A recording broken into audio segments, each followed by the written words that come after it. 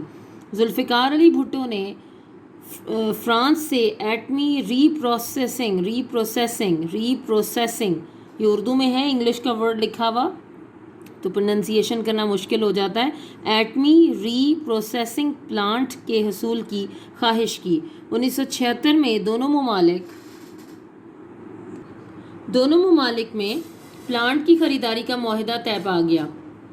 Plant کی کل قیمت $40 کروڑ میں سے $10 کروڑ کی رقم پہلی قسط کے طور پر ادا کر دی گئی، لیکن بھارت، روس، امریکہ اور دوسری ایٹمی طاقتوں کو یہ بات پسند نہ آئی۔ چنانچہ انہوں نے فرانس پر دباؤ ڈالا کہ وہ پاکستان کو یہ پلانٹ مہیا نہ کرے۔ مجبوراً فرانس نے معاہدے کے باوجود پلانٹ کی فراہمی روک دی۔ بعد ازاں جنرل محمد ضیاء الحق کے دور حکومت میں ڈاکٹر عبدالقدیر خان کی نگرانی میں پاکستان کا جوہری پروگرام جاری رہا، ایٹمی پروگرام کو ہی کہتے ہیں، جوہری پروگرام جاری رہا۔ 1984 میں انہوں نے اعلان کیا کہ پاکستان نے یورینیم کو افزودہ کرنے کی تکنیک میں مہارت حاصل کر لی ہے۔ اس اعلان کے ہوتے ہی پاکستان دشمن عناصر نے پاکستان کے جوہری پروگرام کے خلاف پروپیگنڈا مہم تیز تر کر دی۔ الزام لگایا گیا کہ پاکستان امریکی F-16 اور فرانسیسی طیارے میراج کے ذریعے ایٹمی ہتھیار استعمال کر سکتا ہے، جو بھارت کے بڑے شہروں تک رسائی حاصل کر سکتے ہیں۔ 1989 میں ڈاکٹر عبدالقدیر خان نے دعویٰ کیا کہ پاکستان نے ایٹمی ری ایکٹر بنانے کی صلاحیت حاصل کر لی ہے۔ بھارت اور پاکستان نے اپنے جوہری پروگرام کو ایک دوسرے سے خفیہ رکھا تھا، مگر بھارت نے 1974 میں دھماکہ کر کے دنیا کو بتا دیا کہ وہ ایک ایٹمی قوت ہے۔ امریکہ نے اس کے اس رویے سے نظریں چرا لی تھیں، مگر جب پاکستان نے اس میدان میں قدم رکھا تو اسے پریسلر ترمیم کی پابندیوں میں جکڑ دیا گیا پریسلر ترمیم ہے اور اس کی پابندیوں میں جکڑ دیا گیا، پریسلر امینڈمنٹس بھی کہتے ہیں ان کو۔ 1998 میں بھارت میں بھارتیہ جنتا پارٹی BJP برسر اقتدار آئی تو اس نے بھارت کی برتری کا سکہ جمانے کے لیے 11 مئی 1998 کو پوکھران راجستھان میں 5 ایٹمی دھماکے کر کے خطے میں اپنی ایٹمی برتری قائم کرنے کی کوشش کی۔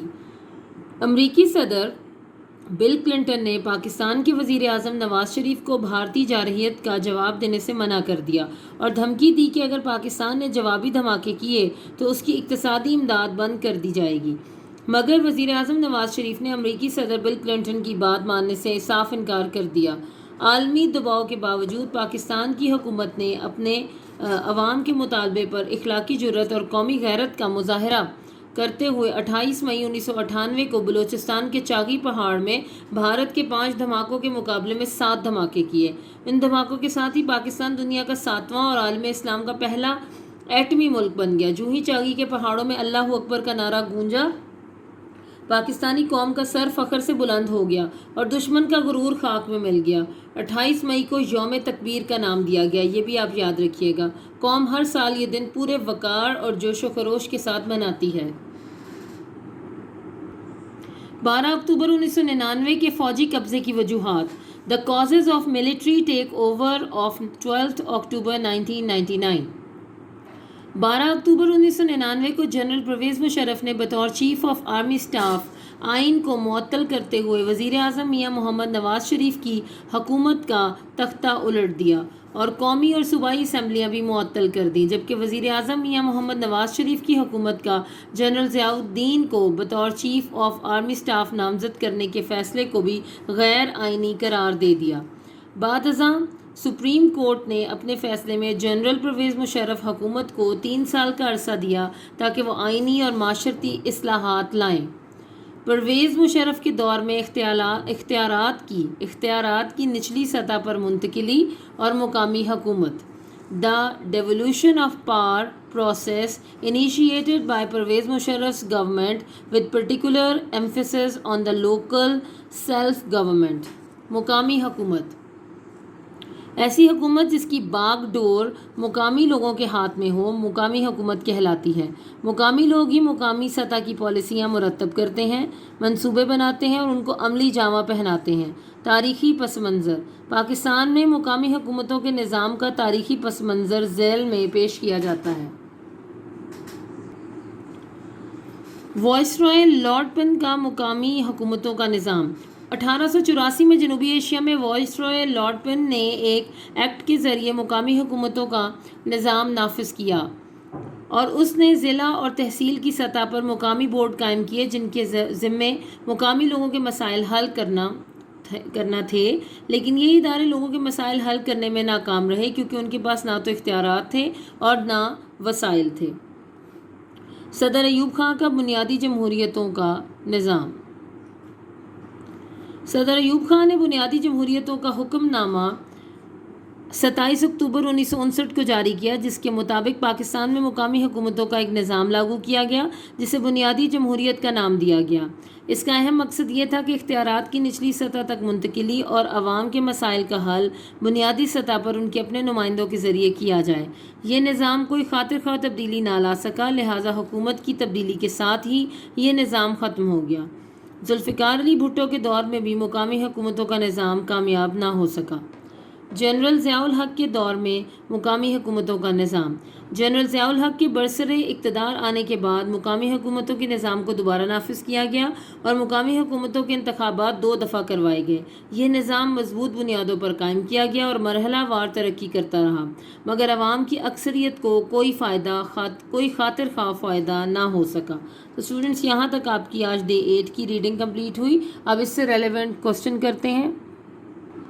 جی اسٹوڈنٹس، آج ہم ایک شارٹ کوسچن کریں گے۔ امریکہ نے کس قانون کے تحت پاکستان کو دفاعی سامان کی فراہمی بند کر دی؟ اور ایک لانگ کوسچن کریں گے، پاکستان کے جوہری پروگرام کی وضاحت کریں۔ اس لانگ کوسچن کا تو یہ کمپلیٹ آنسر بنتا ہے جو ٹاپک آج ہم نے ابھی پڑھا ہے۔ آپ دیکھ لیجئے، یہ ٹاپک تھا پاکستان بطور ایٹمی طاقت۔ یہ یہاں سے شروع کر کے اور آئی تھنک یہ یہاں تک مکمل ہو جاتا ہے، اور آپ چاہیں تو اس کو ایز اٹ از بک سے یاد کر سکتے ہیں، لیکن نوٹس میں یہ تھوڑا مختصر کر کے لکھوایا گیا ہے۔ میں آپ کو نوٹ سے بھی پڑھا دیتی ہوں، لیکن جو بچے چاہیں وہ بک سے بھی اس ٹاپک کو ایز اٹ از لکھ لیں۔ پہلے ہم شارٹ کوسچن کرتے ہیں، پھر لانگ کوسچن۔ جی اسٹوڈنٹس، یہ آپ کا آج کا شارٹ کوسچن ہے۔ امریکہ نے کس قانون کے تحت پاکستان کو دفاعی ساز و سامان کی فراہمی بند کر دی؟ امریکہ نے جنوری 1992 میں پریسلر ترمیم کے تحت پاکستان کو دفاعی ساز و سامان کی فراہمی بند کر دی۔ بس یہی اس کا آنسر ہے۔ آپ اس کو اپنی نوٹ بکس پر آج ہی نوٹ کر لیں اور یاد کر لیں۔ اب ہم لانگ کوسچن پڑھتے ہیں۔ جی اسٹوڈنٹس، نوٹس کے مطابق یہ کوسچن کا آنسر یہاں سے سٹارٹ ہوتا ہے۔ پاکستان کے جوہری پروگرام کی وضاحت کریں۔ 1971 میں ذوالفقار علی بھٹو نے اقتدار سنبھالا تو انہوں نے کہا، یہ انورٹڈ کامرز میں ہوگی بات، ایٹمی سائنس ہماری ترقی اور دفاع کے لیے ضروری ہے، مگر ہم ایٹمی توانائی کی خواہش جنگ یا تباہی کے لیے نہیں بلکہ اپنی بہتری اور ترقی کے لیے کرتے ہیں۔ انورٹڈ کامرز کلوز ہو جائیں گے۔ 1992 میں کراچی میں پاکستان کا پہلا ایٹمی بجلی گھر قائم کیا گیا، مگر یہ ملک کی ضروریات کو پورا نہیں کر رہا تھا۔ پاکستان میں بڑھتی ہوئی صنعتوں کی ترقی کے لیے مزید ایٹمی توانائی کا حصول بہت ضروری تھا۔ بھارت نے جب 1974 میں راجستھان کے صحرا میں اپنا پہلا ایٹمی دھماکہ کیا تو وہ ایٹمی طاقت رکھنے والا ملک بن گیا۔ بھارت کے ایٹمی دھماکے سے جنوبی ایشیا کا توازن بگڑ گیا، چنانچہ پاکستان نے بھی ایٹمی طاقت بننے کی خواہش کی۔